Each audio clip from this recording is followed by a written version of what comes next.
হে hi everyone, good morning সবাইকে। ঘুম থেকে উঠে দেখছি আকাশটা ভীষণ ভারী হয়ে আছে, মনে হচ্ছিল বৃষ্টি হবে। কিছুদিন থেকে ওয়েদার এত খারাপ হয়ে রয়েছে, রাতের বেলার দিকে এত ঝড়ো হাওয়া হচ্ছে। বৃষ্টিটা তবুও মানিয়ে নেওয়া যায়, কিন্তু এই যে ঝড় বিদ্যুৎ হলে পরে এত ভয় লাগে, মানে বলার বাইরে। সেদিন তো এত শিলাবৃষ্টি হয়েছে, শিলগুলো জালনায় এসে এমনভাবে পড়ছিল, আমার তো সেদিন মনে হয়েছিল যে জালনা মনে ভেঙেই যাবে।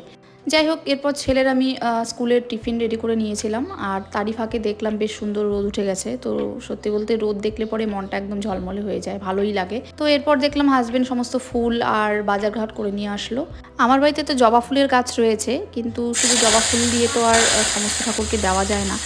তো তাই কিছু ফুল কিনেই আনতে বলি, কিনেই আনি। তো এরপর সকালে জল খাবারটা রেডি করে নিলাম। তো হাজব্যান্ড সেদিন বললো রুটি খাবে, তো ওর জন্য রুটি একটু আলুর তরকারি করেছিলাম।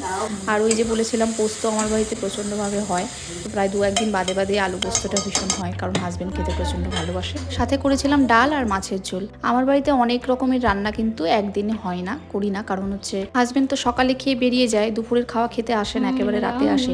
আর ছেলেও থাকে স্কুলে, সেই 3টের পর বাড়িতে আসে, তারপরে এসে খাওয়া দাওয়াই করে যেটুকুন করার। তো সেই হিসাবে অনেক রান্না করে শুধু শুধু নষ্ট করাটা ভীষণ গায়ে লাগে। তো চলো এখন আসি, আবার দেখা হবে।